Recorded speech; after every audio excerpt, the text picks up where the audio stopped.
Hi again, thanks for joining me. I've got a couple new watch finds that I wanted to share with you. Just like the last time, I stopped off at a small watchmaker out in the countryside, and as luck would have it, I found a couple more watches to potentially add to my collection. So I thought I would talk to you about them real quick. The first on this list is a Seiko here. This is a Seiko 6139 6005, and this is sometimes referred to as the Seiko Pogue. You can see it's got that sort of bright yellow dial, and it's famous because it was a model similar to this was worn by Commander William Pogue on the Skylab mission.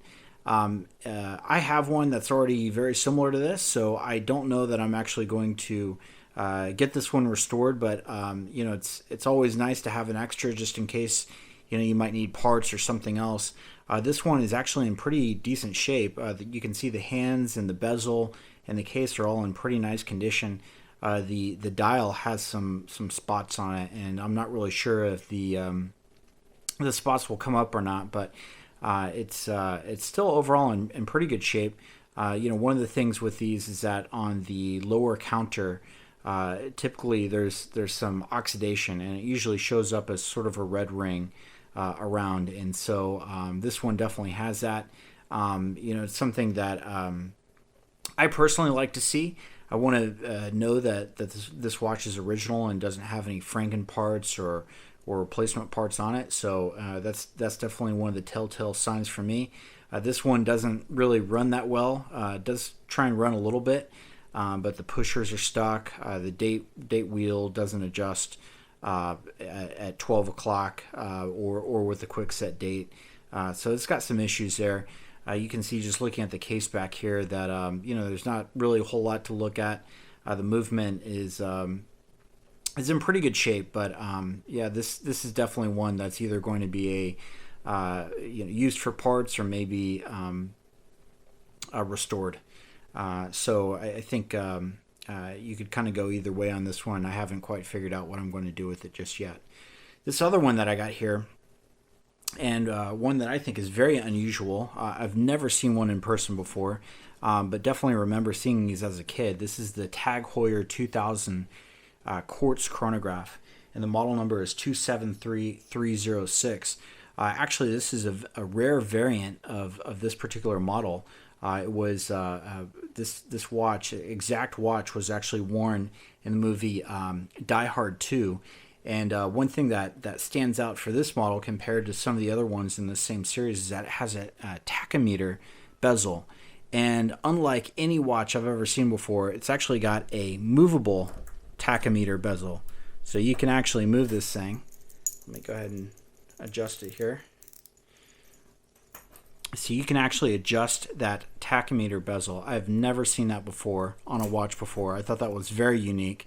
And interesting, but this watch is just full of quirks and unusual features. So besides the bezel, it also has this integrated cyclops. So the cyclops, I don't know if you can see it here, the cyclops is actually underneath the crystal. It's not part of the crystal. The crystal is one solid piece, and the cyclops looks like it's built into the dial. I've never seen that before.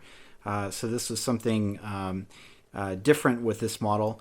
I think one of the things that kind of stands out with these Tag Heuer 2000 chronographs is it's got these triangle markers on the hours, and Zodiac did sort of the same thing. But I don't know if Tag Heuer just wanted to differentiate themselves from Zodiac, but the triangles are facing in the opposite direction.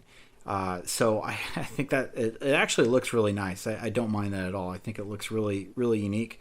Obviously, this was a product of the 80s, and even though it's a product of the 80s, I think it looks really good even today in 2021.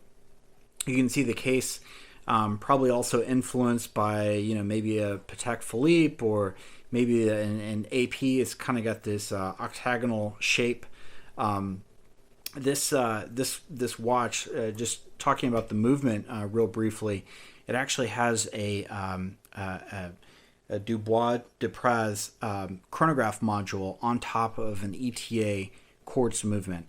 And I'm sure at the time that worked great, but today in 2021, it's pretty much impossible to find these movements available. So I'm going to have to sort something out with this. The crystal is scratched up and definitely needs to be replaced. And then the bracelet is also short of some links, so I'm going to need to get that sorted out as well.